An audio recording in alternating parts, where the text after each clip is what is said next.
Bapak Ibu dan anak-anak sekalian.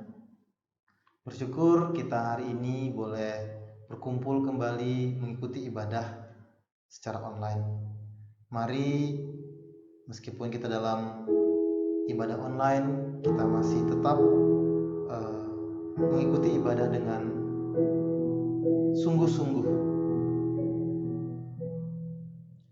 Mari kita mengambil sikap tunduk di hadapan Tuhan. Mari kita siapkan diri kita. Mari kita memohon kepadanya untuk dimampukan mengikuti ibadah ini dengan sungguh-sungguh. Mari kita berikan pikiran kita, hati kita untuk benar-benar memuji Allah, memuliakan Tuhan di dalam doa, penyembahan, bahkan firman Tuhan.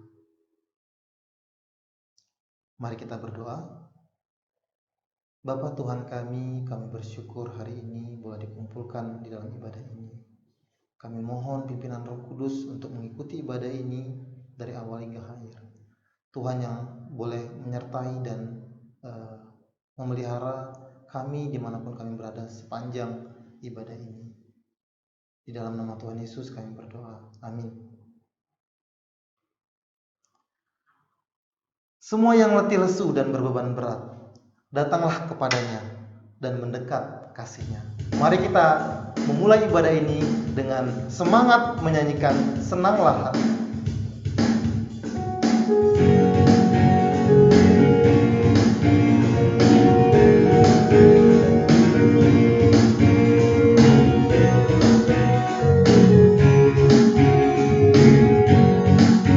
Semua yang letih lesu, semua yang letih lesu dan berbeban berat, datanglah padanya, mendekat kasih-Nya, ya. Dia memberi kelegaan, memberi kemenangan, dan jiwamu pun akan tenang, merasa senang. Katakan, senanglah hatiku saat kau bersamaku, sukacitaku penuh di dalam anugerah-Mu. Senanglah hatiku saat kau bersamaku, sukacitaku penuh di dalam anugerah-Mu selamanya. Mari Bapak Ibu dan anak-anak sekalian, kita nyanyikan lagu ini sekali lagi dengan semangat, dengan sukacita. Mari semua yang letih lesu dan berbeban berat, datanglah kepadanya. Semua yang letih lesu dan berbeban berat, datanglah padanya, mendekat kasih-Nya, ya. Dia memberi kelegaan, memberi kemenangan, dan jiwa pun akan senang, merasa senang. Senanglah hatiku, senanglah hatiku saat kau bersamaku, sukacitaku penuh di dalam anugerah-Mu. Senanglah hatiku saat kau bersamaku, sukacitaku penuh di dalam anugerah-Mu. Senanglah hatiku kau bersamaku, sukacitaku penuh di dalam anugerah-Mu. Senanglah hatiku, senanglah hatiku saat kau bersamaku, sukacitaku penuh di dalam anugerah-Mu selamanya.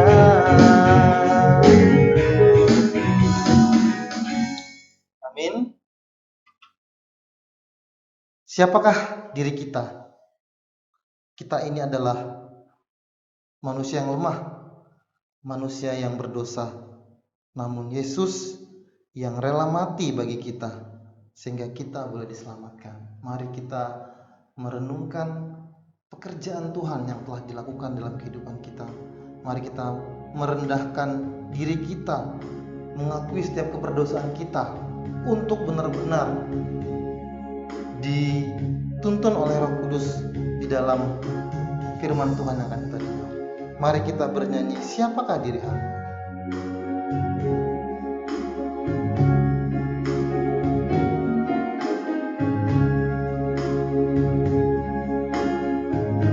Tuhan Yesus, ku sadar, Tuhan Yesus, ku sadar ku lemah.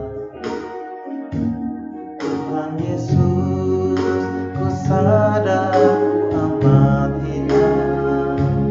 Tuhan Yesus, siapakah diri hamba hingga Kau rela mati bagiku. Oh Tuhan, ampunilah dosa. Oh Tuhan, ampunilah dosaku. Buanglah segala kesombonganku. Ajarku mengenali kasih-Mu, bersujud di bawah salib-Mu. Ayat kedua, dari surga Kau turun.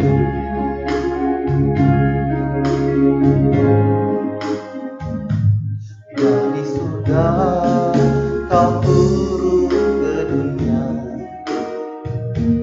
Kau ambil rupa seorang hamba. Kau biarkan diri-Mu dicaci maki. Kau rela disalibkan bagiku. Oh Tuhan, oh Tuhan, tak mungkin ku mengerti kasih-Mu ajaib tak terselami. Jadilah kehendak-Mu bagiku, sucikanlah seluruh hidupku. Oh Tuhan, ampunilah dosaku. Oh Tuhan, ampunilah dosaku. Buanglah segala kesombonganku. Ajarku mengenali kasih-Mu, bersujud di bawah salib-Mu. Sebentar lagi kita akan mendengarkan firman Tuhan. Mari kita bernyanyi arti hidupku. Tiap hari lepas tiap hari dengan rasa berat hati. Hidup bukan karena hari, namun karena arti.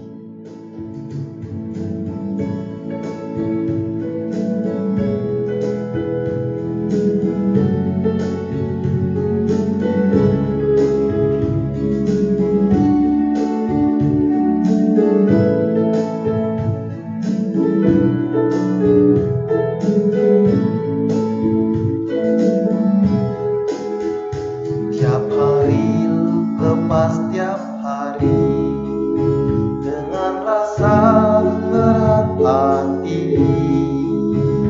Hidup yang berarti ini mengapa jadi begini? Marilah tetap berdiri menghadapi hidup yang berarti. Kuasa dan tujuan hidup ini dari iman dan kasih. Hidup bukan karena hari, hidup hanya karena arti. Bebas dari segala dosa, inilah arti hidupku. Hidup bukan karena hari, hidup hanya karena arti. Bebas dari segala dosa, inilah arti hidupku. Arti hidupku. Mari Bapak Ibu dan anak sekalian, kita menyanyikan sekali lagu ini, Arti Hidupku. Mari kita sambil merenungkan setiap lirik demi lirik dari lagu ini. Mari kita nyanyikan tiap hari lepas tiap hari, Arti Hidupku.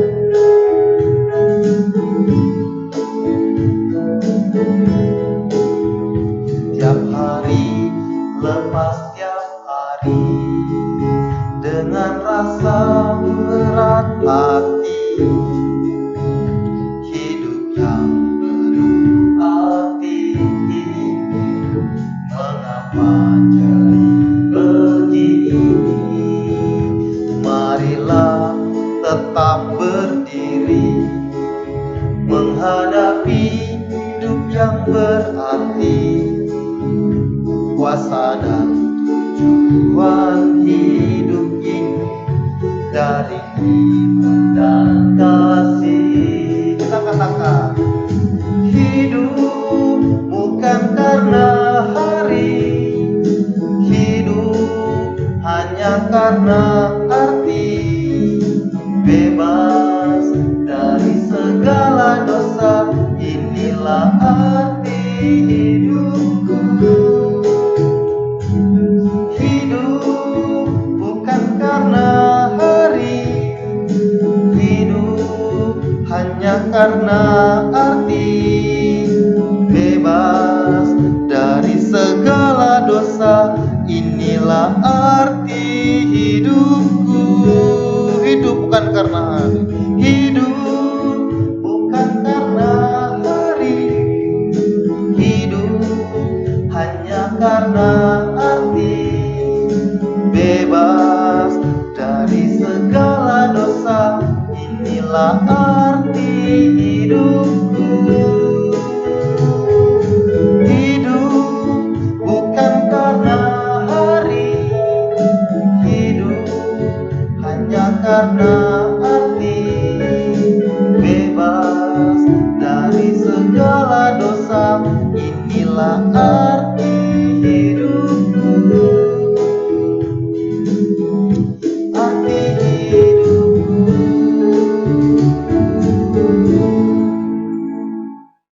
Mari kita berdoa. Bapa Tuhan kami sebentar lagi akan mendengarkan firman-Mu. Kiranya Allah yang boleh memberkati kami, pikiran kami, untuk diajarkan oleh Roh Kudus. Berkatilah juga hamba-Mu yang akan menyampaikan firman-Nya. Di dalam nama Tuhan Yesus kami berdoa. Amin. Shalom untuk kita semuanya. Bagaimana kabar kita hari ini? Shalom kepada Bapak Ibu Guru, beserta semua anak didik yang kami kasihi, dan juga semua orang tua anak didik kami. Saat ini kita akan merenungkan firman Tuhan, tetapi sebelumnya mari kita awali dengan doa. Mari kita berdoa. Tuhan Yesus yang baik, pada hari ini Tuhan, kami sungguh bersyukur kepadamu atas segala kebaikan Tuhan yang Tuhan telah berikan kepada kami semuanya. Sungguh kami tidak mampu menghitungnya, bahkan kami tidak bisa melukiskannya dalam setiap kehidupan kami. Kami bersyukur Tuhan atas semua pemeliharaan-Mu di dalam kehidupan kami. Sebentar kami akan merenungkan kebenaran firman-Mu. Tuhan, tuntun kami, pimpin kami, tolong kami ya Tuhan, supaya kami mengerti firman-Mu, kami bisa menerimanya, dan istimewa kami mau melakukannya. Terima kasih Tuhan, kuasai hamba-Mu yang akan menyampaikan firman-Mu Tuhan. Kuasai waktu ini, Biarlah Engkau bekerja Roh Kudus menguasai setiap kami, baik hati, jiwa, dan pikiran kami. Terpujilah Engkau Tuhan yang baik. Hanya di dalam nama Tuhan Yesus kami siap menerima, mendengarkan firman-Mu. Haleluya. Amin. Sebelumnya saya mengucapkan selamat Hari Guru untuk semua guru-guru di seluruh dunia, khususnya untuk guru-guru saya. Selamat Hari Guru juga kepada Bapak Ibu guru yang ada di sekolah SMP Kristen Kalam Kudus, yang ada di Yayasan Sekolah Kristen Kalam Kudus di seluruh Indonesia. Nah, hari ini untuk kita semuanya kita akan mendengarkan kebenaran firman Tuhan. Saya bagikan tema untuk kita, yaitu I love my teacher, yaitu saya mencintai guru saya. Hari ini saya akan bagikan firman Tuhan untuk kita yang terambil dari Amsal 3 ayat 1. Hai anakku, janganlah engkau melupakan ajaranku, dan biarlah hatimu memelihara perintahku. Sekali lagi saya bacakan untuk kita dari Amsal 3 ayat 1. Hai anakku, janganlah engkau melupakan ajaranku, dan biarlah hatimu memelihara perintahku. Tema firman Tuhan ini bahwa saya mencintai guru saya. Firman Tuhan ini dikhususkan kepada kita murid-murid. Kita sebagai seorang murid, apakah kita mencintai guru kita? Pertanyaannya kepada kita. Pertama sekali, saya akan berbagi untuk kita semuanya. Kata guru. Kata guru berasal dari bahasa Sanskerta yang terdiri dari kata gu dan ru. Gu artinya kegelapan atau belum berpengetahuan, sedangkan ru artinya bersinar, bercahaya. Jadi, kata guru berarti transformasi, proses transformasi dari gu ke ru yang tidak berhenti, yang berlangsung terus-menerus. Makanya ada istilah berkata long life education, belajar seumur hidup. Anak-anak yang kami kasihi, belajar seumur hidup. Di dalam firman Tuhan, di dalam Alkitab juga dikatakan ada 5 jawatan gereja. Ada 5 jawatan gereja. Dalam Efesus 4 ayat 11 dikatakan jawatan gereja itu terdiri dari rasul, ada nabi, ada penginjil, ada gembala, dan yang terakhir adalah pengajar atau guru. Nah, anak didik yang kami kasihi, kita semuanya perlu mengetahui seorang guru hadir di tengah dunia adalah seorang yang sangat bermanfaat, dibutuhkan, karena guru memiliki tugas yang sangat mulia, yang sangat penting bagi seluruh kita umat manusia. Sebelum kita lebih jauh mengetahui tentang tanggung jawab guru, kita harus mengetahui bahwa Tuhan Yesus disebut sebagai guru. Tuhan Yesus disebut sebagai guru agung. Apa saja buktinya? Kenapa Tuhan Yesus dikatakan sebagai guru agung? Yang pertama, Tuhan Yesus lahir ke dunia. Dia adalah sebagai utusan Bapa di surga untuk menyelamatkan manusia. Menyelamatkan manusia dari kegelapan dunia kepada terang. Itulah Tuhan Yesus datang ke dunia, dia menjadi guru. Selanjutnya, kenapa Tuhan Yesus dikatakan guru agung? Tuhan Yesus itu selama di dunia, dia mengajar banyak orang tentang apa yang telah dia dengarkan, apa yang telah dia lihat, yang telah diperintahkan oleh Allah untuk diberikannya kepada manusia. Jadi Tuhan Yesus adalah guru. Sering dikatakan dia adalah rabi. Panggilan rabi menunjuk kepada guru. Yesus adalah guru. Mengingat sebagai seorang guru, Tuhan Yesus mengajar banyak orang ketika dia masih di dunia. Tuhan Yesus sebagai guru, dia mengajar dengan menggunakan metode yang sangat banyak. Nah, kalau kita rajinnya membaca Alkitab, mendengarkan firman Tuhan, kita banyak melihat bagaimana Tuhan Yesus mengajar banyak orang dengan menggunakan banyak sekali metode, ya. Misalnya Tuhan Yesus menggunakan metode ilustrasi, perumpamaan, ceramah. Dia juga bisa menggunakan metafora, simbolis. Banyak dia menggunakan metode-metode yang sangat sederhana, yang sangat relevan, yang sangat faktual. Dia menggunakan metode ke banyak orang melihat konteksnya, kondisinya. Jadi di setiap Tuhan Yesus mengajar, dia melihat bagaimana cara mendekati orang-orang yang sedang diajar oleh Tuhan Yesus. Dan banyak sekali ketika Tuhan Yesus mengajar, tujuannya itu tercapai, sasarannya itu tercapai. Jadi sewaktu Tuhan Yesus mengajar, dia menggunakan banyak sekali metode. Metodenya sangat menarik. Metodenya itu sangat membuat para pendengarnya bergairah, semangat, bisa mengubah kehidupan banyak orang. Itu adalah contoh teladan yang harus kita lihat dari pribadi Yesus Sang Guru Agung.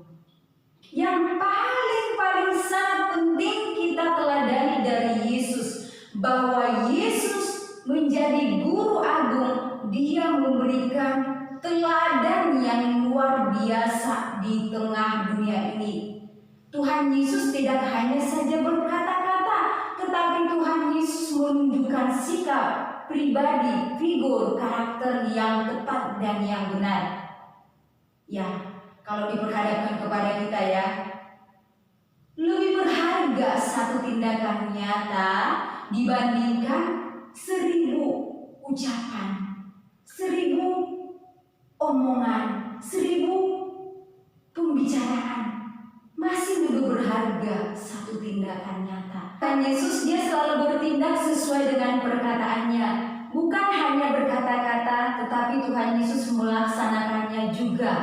Di dalam kitab Yohanes, Tuhan Yesus dikatakan dia seorang guru. Ditunjukkan di sana, di dalam kitab Yohanes ini dikatakan Tuhan Yesus menunjukkan keteladanannya, kerendahan hatiannya, kesabarannya sebagai seorang guru. Waktu itu Tuhan Yesus membasuh kaki murid-muridnya.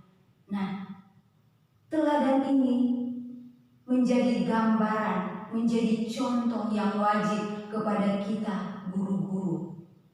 Itu yang kita saat ini pelajari tentang Yesus sebagai guru agung.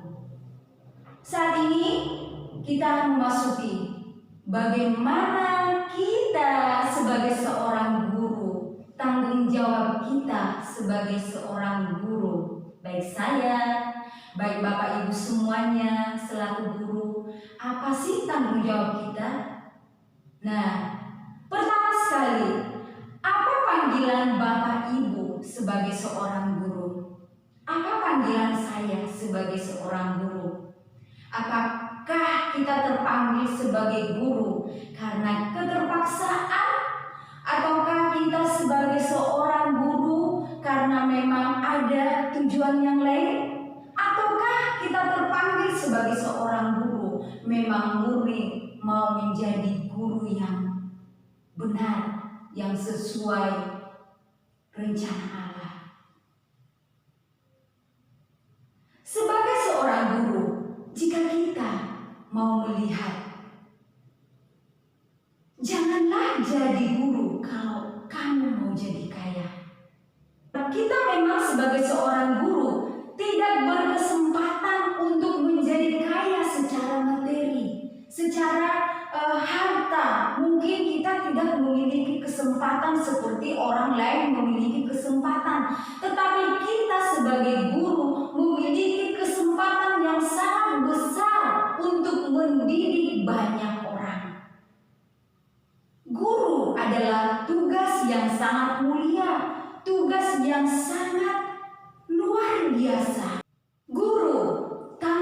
tanda jasa.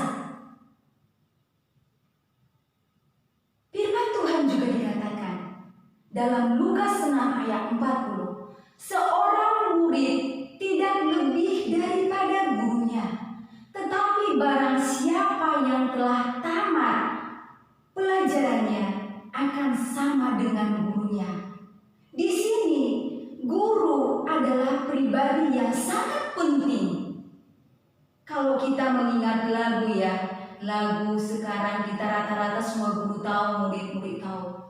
Guruku tercinta, guruku tersayang, tak bisa baca tulis, mengerti banyak hal. Luar biasa seorang guru. Dan kalau saya secara pribadi mendengar lagu, terima kasih guruku ucapkan. Setiap saya mendengar lagu ini menangis. Karena saya secara pribadi menyadari saya ada sampai saat ini adalah semua karena guru saya. Saya berdiri saat ini semua karena guru saya. Saya tidak mungkin bisa seperti ini tanpa guru saya. Jadi saya tahu persis bagaimana pentingnya guru itu di dalam hidup saya. Sekarang kita mengingat bagaimana Tuhan Yesus berkata kepada murid-muridnya di dalam Matius 28 ayat 19 sampai 20. Di dalam itu dikatakan, dan ajarlah mereka melakukan segala sesuatu yang telah kuperintahkan kepadamu. Dan ketahuilah bahwa aku menyertai engkau sampai pada akhir zaman. Ingat, guru-guru itu adalah hamba-hambanya Tuhan yang harus menyampaikan perintah-perintahnya Tuhan. Tatkala di saat kita menyampaikan semua perintah Tuhan, bahwa kita sekalipun kita guru statusnya tanpa tanda jasa, ingatlah bahwa Tuhan selalu menyertai kita sampai pada akhir zaman. Tuhan memperhitungkan setiap jasa-jasa kita di dalam kita mengajar setiap anak didik kita. Bagaimana tanggung jawab peran guru di dalam kehidupannya, di dalam tugasnya? Yang pertama, kita harus tahu peran guru itu adalah mengajar. Mengajar itu adalah kita sedang mentransfer, kita sedang mengirimkan, kita sedang membagikan, memindahkan pengetahuan, ilmu yang kita miliki kepada anak didik kita. Mereka yang pada awalnya belum tahu menjadi tahu. Itu adalah mengajar. Kalau di sekolah kita tahu sendiri, kita belajar banyak mata pelajaran. Ada agama, PKN, bahasa Indonesia, bahasa Inggris, bahasa Mandarin, IPS, fisika, ada banyak pelajaran yang lainnya. Ini adalah tugas seorang guru, memindahkan pengetahuan ilmunya kepada anak didiknya. Yang kedua, tugas seorang guru itu adalah mendidik. Mendidik ini sangat banyak. Di antaranya, mendidik itu adalah termasuk membimbing anak-anak. Guru bukan hanya sekedar memindahkan ilmu pengetahuan, tetapi guru mendidik, membimbing anak-anak bagaimana sikap mereka, karakter mereka, akhlak mereka, moral mereka dalam kehidupan sehari-hari. Sering sekali, ini contoh real ya, ini juga pernah saya dengarkan sendiri. Kalau anak-anak kita di rumah salah, ini saya tidak menuduh siapa-siapa, tapi ini contoh yang pernah terjadi ya. Kalau anak di rumah sikapnya tidak baik, ada orang tua berkata, kamu begitu ya, diajarkan oleh guru kamu di sekolah ya. Nah, ketika Bagaimana kamu di rumah? Apakah orang tua kamu mengajarkan seperti itu? Nah, guru dan orang tua di sini saling bagaimana guru kamu, bagaimana orang tua kamu. Nah, harus kita pahami ya, orang tua dan guru di sekolah itu adalah sama-sama guru, sama-sama pengajar, sama-sama pendidik. Nah, itulah tugas guru yang kedua, mendidik. Selain membimbing, guru itu juga mengarahkan. Terkadang anak-anak didik kita, mereka berjalan sesuai dengan kemauan mereka. Terkadang juga mereka tidak memahami harus bagaimana, harus seperti apa. Di sini guru harus mengarahkan, nah, begini ya nak ya, ini tidak boleh begini nak, ini yang terbaik loh, ini kamu harus jauhin, begini nak. Guru itu berperan penting untuk mengarahkan anak-anak didiknya. Dan selain mengarahkan, guru juga selalu melatih anak-anak. Melatih anak-anak ini tidak cukup hanya sekali, dua kali, tapi berulang kali. Tatkala guru tidak sabar apa yang terjadi, wah, mungkin saya tidak akan mau lagi jadi seorang guru. Karena kita melihat 30 orang anak, 50 orang anak, 50 orang karakternya berbeda-beda, sifatnya, sikapnya, pribadinya yang berbeda-beda. Di sini guru berperan aktif dalam mengarahkan anak-anak. Sangat dibutuhkan kesabaran. Wah, kita guru adalah seorang yang benar-benar harus sabar. Apakah dengan seperti ini tugas guru itu gampang? Tentu saja tidak. Sudah dilatih, harus dinilai. Nah, ini begini nak, ini tidak bagus. Saya beri masukan ya, saya kritik ya, jangan sakit hati ya. Kalau saya mengkritik itu bukan mau menjatuhkan ya nak ya. Jadi murid-murid, kalau kamu sedang dikritik guru kamu jangan langsung down, jangan kecewa, menangis, sedih, putus asa, jangan. Di saat guru kamu sedang mengkritik kamu, berarti kamu punya kesempatan untuk berubah, untuk melakukan yang terbaik. Berterima kasihlah kalau kamu sedang dikritik oleh guru kamu. Tidak ada seorang guru menginginkan anaknya jatuh, terpuruk, tetapi semua guru itu menginginkan semua anak didiknya menjadi anak yang lebih baik dan lebih baik menjadi yang terbaik. Setelah menilai, guru-guru juga wajib mengevaluasi. Nah, guru-guru juga melihat hal yang seperti ini harus dirubah lagi, besoknya seperti ini, minggu depannya seperti ini, bulan depannya seperti ini. Jadi guru-guru juga tetap belajar. Bukan berarti guru-guru tanpa persiapan, tanpa harus belajar sebelumnya. Nah, guru-guru itu harus mempersiapkan hari lepas hari apa yang mau diajarkan kepada murid-muridnya. Apalagi zaman sekarang COVID ya, dikuras habis-habisan tenaga kita. Kita harus dipaksa kreatif, kita dipaksa untuk lebih inovatif, berkreasi, lebih proaktif dalam mempersiapkan diri, dalam mempersiapkan banyak hal dalam mengajar anak didik. Jadi guru itu bukan hal yang mudah, yang gampang.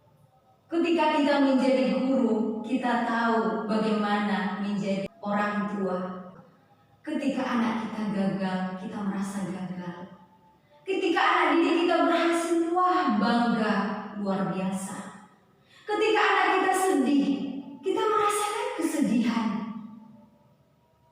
Bagaimana anak didik kita merasa dia adalah diri kita sendiri. Jadi guru itu memberikan seluruh kehidupannya kepada anak didiknya.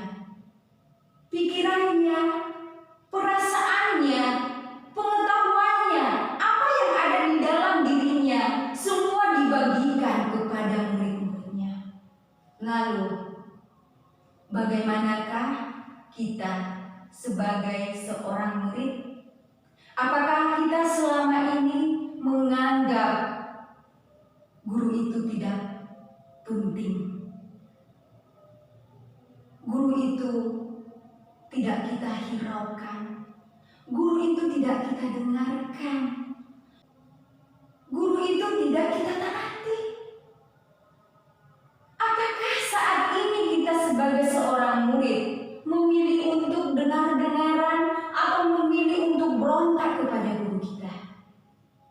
Di dalam firman Tuhan dikatakan Tuhan Yesus sangat dekat dengan murid-muridnya. Tuhan Yesus sangat dekat dengan Yohanes, dengan Yakobus, dengan Petrus.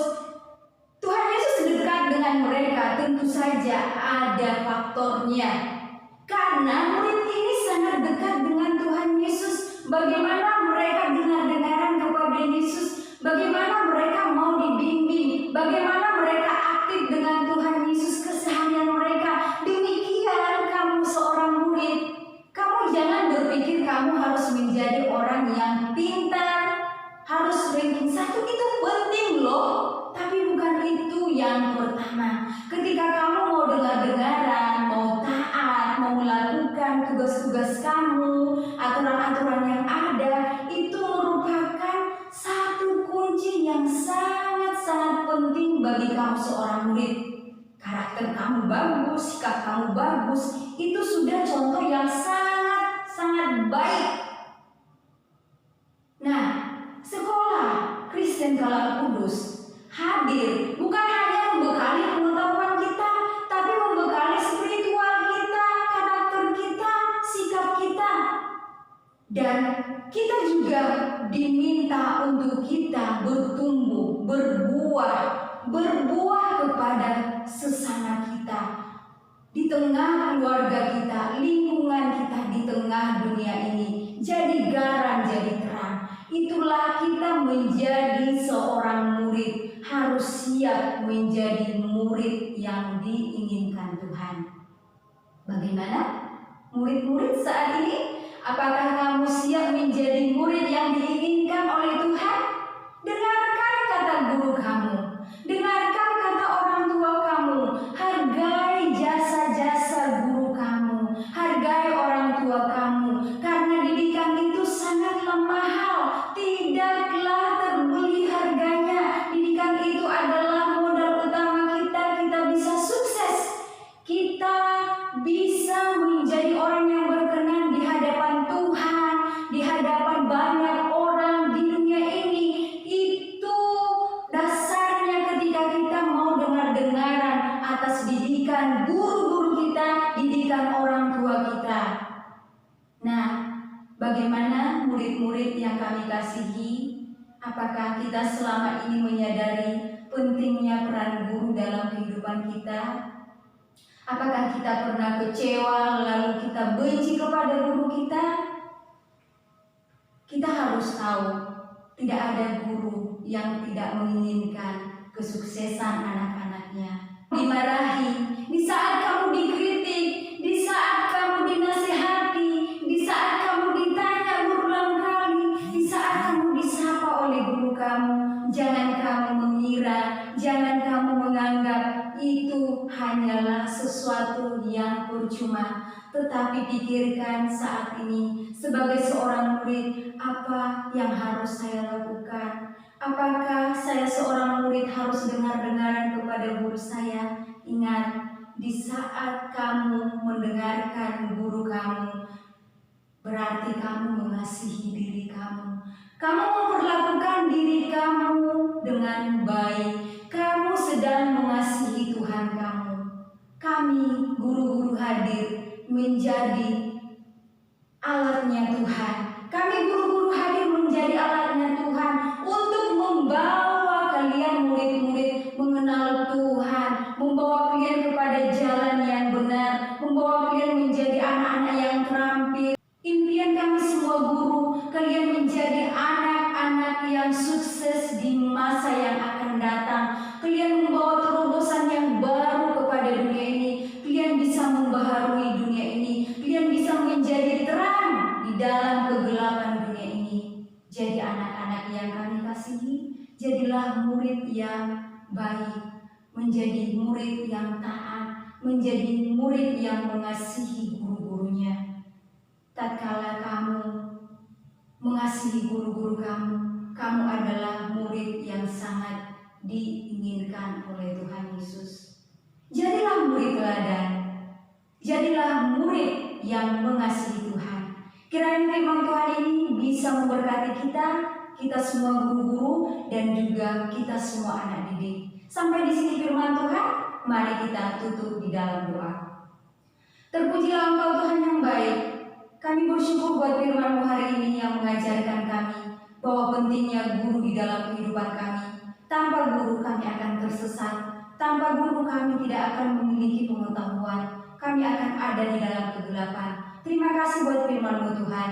Kiranya kami menjadi murid-murid yang senantiasa mengasihi guru-guru kami dan mengasihi Tuhan. Terpuji nama Tuhan. Hanya di dalam nama Tuhan Yesus kami bersyukur dan berdoa. Haleluya. Amin. Baik Bapak Ibu dan anak-anak sekalian, mari kita mengakhiri ibadah kita pada pagi hari ini. Mari kita naikkan pujian Bapa terima kasih.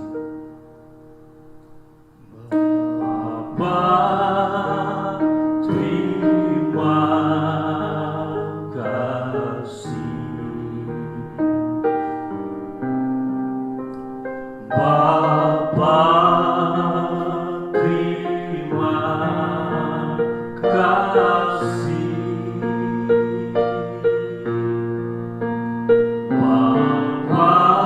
Bapa di dalam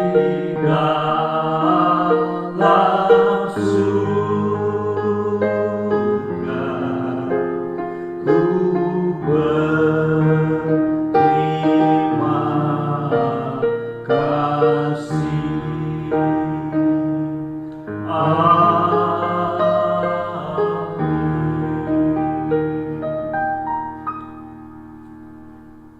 Bapa yang Maha Baik, kami sungguh bersyukur jikalau pada kesempatan ini kami boleh menaikkan setiap pujian penyembahan kami ya Tuhan. Bahkan kami juga boleh mendengarkan sebagian daripada kebenaran firman-Mu Tuhan, yang boleh mengingatkan setiap kami bahwa siapakah kami sebenarnya di hadapan-Mu Tuhan, bahwa kami ini adalah gambar daripada Allah sendiri, citra Allah sendiri yang Engkau ciptakan serupa dan segambar dengan Engkau ya Tuhan. Ini menunjukkan keistimewaan kami sebagai ciptaan yang mulia di hadapan Tuhan. Terima kasih Bapa di surga. Kami percaya bahwa firman-Mu juga yang akan terus menolong kami untuk terus hidup seturut dengan kehendak-Mu ya Bapa. Terima kasih Bapa di surga, terima kasih. Dan kami terus berdoa buat setiap kami ya Tuhan, anak-anak kami yang terus belajar di rumah, Bapak Ibu guru yang terus mempersiapkan pembelajaran jarak jauh. Tuhan tolong setiap kami agar setiap proses pembelajaran yang kami lakukan Tuhan boleh berjalan dengan baik ya Bapa di surga. Kami terus berdoa ya Tuhan untuk penanganan COVID-19 ini Tuhan. Engkau berkati para pemerintah kami, para medis, tim dokter, perawat yang sehari-hari berhadapan dengan COVID-19 ini Tuhan. Kau berkati dan Kau lindungi mereka Bapa, dan biarlah wabah ini boleh segera berlalu Tuhan, dan kami boleh beraktivitas sebagaimana biasanya. Terima kasih Bapa di surga. Kami menyerahkan seluruh kehidupan kami pada pagi hari ini. Kami percaya bahwa Engkau akan senantiasa melindungi dan menyertai kehidupan kami. Bapak Ibu dan anak-anak sekalian, mari kita arahkan hati dan pikiran kita untuk menerima berkat daripada Tuhan. Tuhan memberkati kita dan melindungi kita. Tuhan menyinari kita dengan wajah-Nya dan memberi kita kasih karunia. Tuhan menghadapkan wajah-Nya kepada kita dan memberi kita damai sejahtera untuk selama-lamanya. Amin.